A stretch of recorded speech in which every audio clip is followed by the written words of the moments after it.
I'm wearing a green top. You know what that means. It's a Fragrance Project Pan update. In these projects, I randomly select 8 or 9 or 10 fragrance samples that I have in this bag here. For a couple of weeks, I go through and I wear all of them, try to finish them, and then in my updates, I share my thoughts with you, tell you if any of them have become my new signature scent, my new favorite, and then I roll in some new samples to play with and try to finish. The goal is to finish all of these samples so that they're not just like hanging around gathering dust in my house, but it's also an opportunity for me to do some more research and really get an idea of what sort of scents I like and potentially find my signature scent in the process. So I will be sharing the notes and everything for these as we go. Keep in mind, I'm trying to be informative, but I'm not a professional. I'm not a connoisseur when it comes to perfume.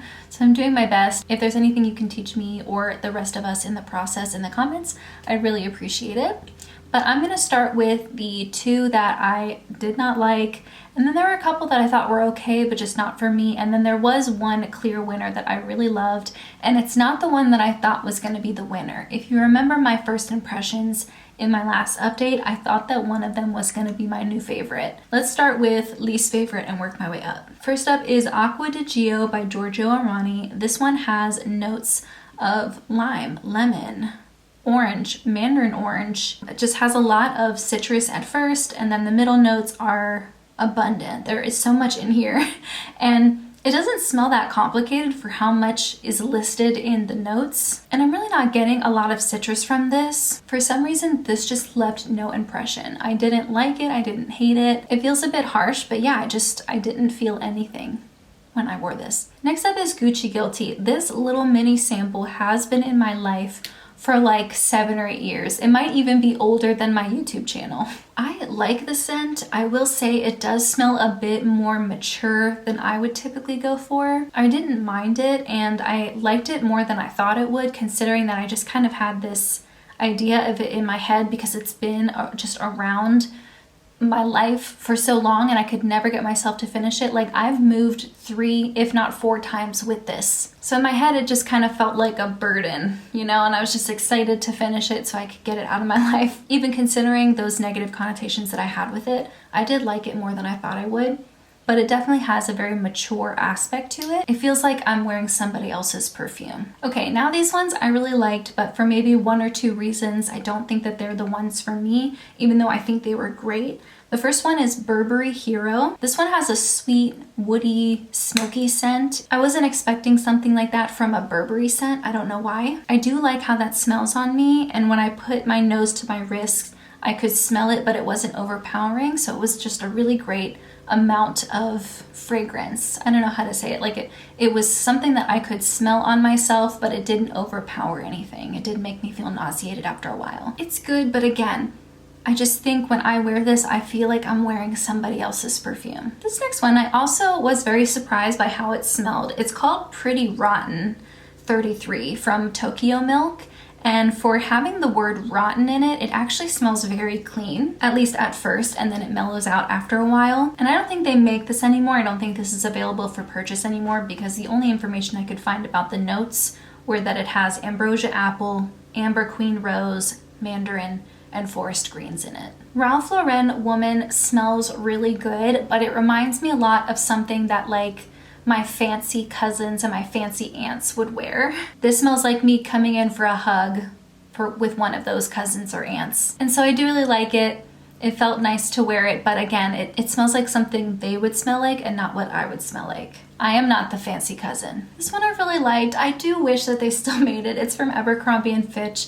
It's the Ellwood fragrance. I'm hoping you understand what I mean, but like when I smell any of the Abercrombie and Fitch fragrances, they smell like an Abercrombie and Fitch fragrance. Even though they're all different, I smell it and I immediately am like, yeah, that's what they would spray in an Abercrombie and Fitch store. And I don't know what that is. I don't know if they just use all very similar notes or what. This one I don't think they make anymore. It's got white bergamot, amber, and musk in it, but that's as much as I could find. And I do have a full size of the Undone perfume from Abercrombie and Fitch. Again, I don't think they make that anymore either, which is a shame because I really like all of the Abercrombie and Fitch perfumes that I've tried. I have 2 more fragrances that I liked, and then I have my top favorite at the end. They are both from Tocca. The first one is Simone and the other one is Florence. Simone is a lot like the other 2 Tocca fragrances that I've tried in this project. They were called Isabel and Emilia. Both of them, just like this one, smelled very pleasant. I enjoyed wearing them. They weren't overpowering. They just smelled really pretty, but they didn't feel like my signature scent. And after I was finished with them, I didn't have an urge to want to go out and buy a full size of it. Like, I felt fine being done with the sample. And unfortunately, the same can be said for Florence. I had really, really great first impressions of this in my most recent update where I introduced it, because as soon as I smelled it, it reminded me of my childhood home. My mom loves to burn gardenia candles and had a gardenia spray in the bathroom, and one of the main notes in the Florence fragrance is gardenia. So it just really took me back and reminded me of my mom. She still loves gardenia. I brought this home when I went to visit her last weekend. I asked her to smell it and tell me what it reminds her of, and her second guess was gardenia. So it just has a very distinct smell, at least for me. And I was excited. I remember in that video I looked up to see if this was still available because I didn't want to get too attached to it and then not be able to buy anything in this fragrance. And it seems like they sell a hand cream and then a spray version of this, so it is still available. I'm only halfway done with this. Everything else I finished, but this one I still have a little bit left. And even though I have really enjoyed having this scent in my life, I have come to associate this sort of fragrance, that gardenia scent, with more of like a room spray or a room scent, more so than a perfume scent on me. So I'm glad I took the time to wear this more and gather my thoughts more thoroughly, because I was able to avoid purchasing a full size of this and then reaching that conclusion later after I had way more of this perfume to go through. I will say it has great lasting power though, definitely better than any of the other Tocca scents I've tried. This last one, Replica Beach Walk. I mentioned when I rolled this in that I bought a mini spray of this back in the day, and I completely fell for the hype. People talked about this on YouTube like it was the greatest thing ever invented.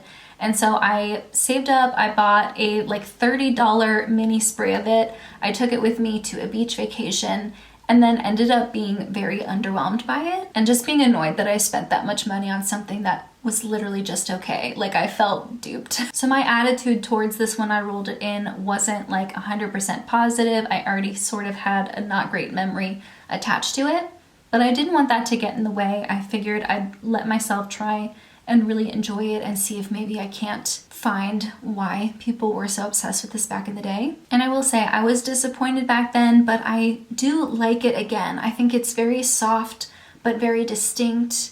It's cozy, it's summery. I can definitely smell it, but it's not very overpowering, which is wonderful. And it does remind me of a fun beach trip that I took back in the day. So out of all the ones that I tested so far, this did end up coming out on top. It was my favorite.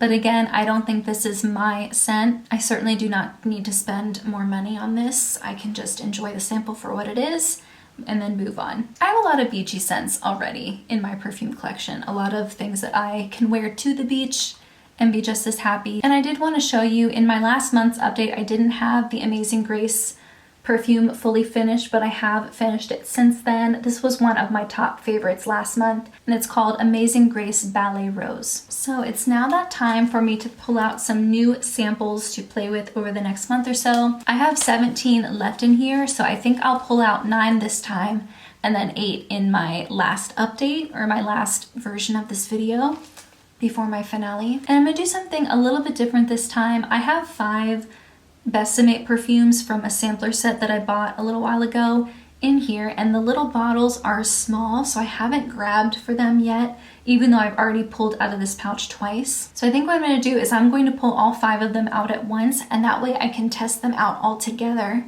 because they're supposed to represent a different decade, like they're kind of part of a set already. And then I'll pull 4 more randomly out of here, so I still have an element of that randomness in the project. So as you can see, there are 5 little vials, and they're each named after a different decade. So there's 1920, 1930, 1940, 1950, and 1960. And I'm going to test these out back to back, and that way I can get a really good feel of the entire Besame fragrance offering in one go. I think that'll help just keep my memory fresher of what each of these are like compared to each other. And I do have a little bit left of this Tocca Florence to finish. Even though I have gathered my thoughts on it, I'd still like to finish it.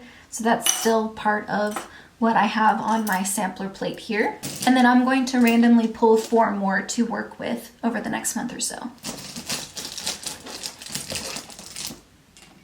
There's 3 and there's 4. First up is Commodity Tonka, which has almond, cardamom, tonka bean, obviously, and it has magnolia in there as well, which I really like. And also has sandalwood, which I like too. Another commodity fragrance, this one is called Book. I think I've tried this one in the past and didn't really love it, but I'll give it a chance. It says it has cedar, eucalyptus, bergamot, amber, sandalwood, musk. I'm not really getting anything out of the sample now, just smelling it. So I think I'll have to wait until I actually apply it on my skin to get a better idea of what it smells like. So 1920 has mandarin orange, juniper berries, violet, jasmine, amber. Overall, I think that I'm gonna like a lot of those fragrances. There is a note in there called galbanum that I've never heard of before. And then 1930 has cinnamon and orange and tobacco in it. So that one seems like it's going to be really interesting too. Has a little bit of vanilla as well. 1940 has cognac and cloves and amber and something called artemisia and labdanum, which I've never heard of before. 1950 has mango, mandarin orange, ooh, it has gardenia in it as well, and then cashmere and vanilla and musk. And then 1960 has grapefruit and coriander and rose and patchouli. There's one from Ellis, Brooklyn. It's called Vanilla Milk. It has vanilla, but it actually has 2 different kinds, bourbon vanilla and Madagascar vanilla, as well as milk. So I imagine this is going to be more of a lactic scent. Frangipani, don't know what that is, but I do like peony and jasmine and sandalwood as well. So maybe this will be one of those sweeter perfumes that I do like because it's mixed with other things that I know I like already. And then lastly, another vanilla. This is called Vanilla Woods by the 7 Virtues. I wasn't able to find a lot about this, so there's a chance that they don't sell it anymore. It said the top notes are pear, the middle note is rose, and the base notes are vanilla, caramel, and amber. So yeah, I feel like I have a pretty good mix of perfumes to play around with this month.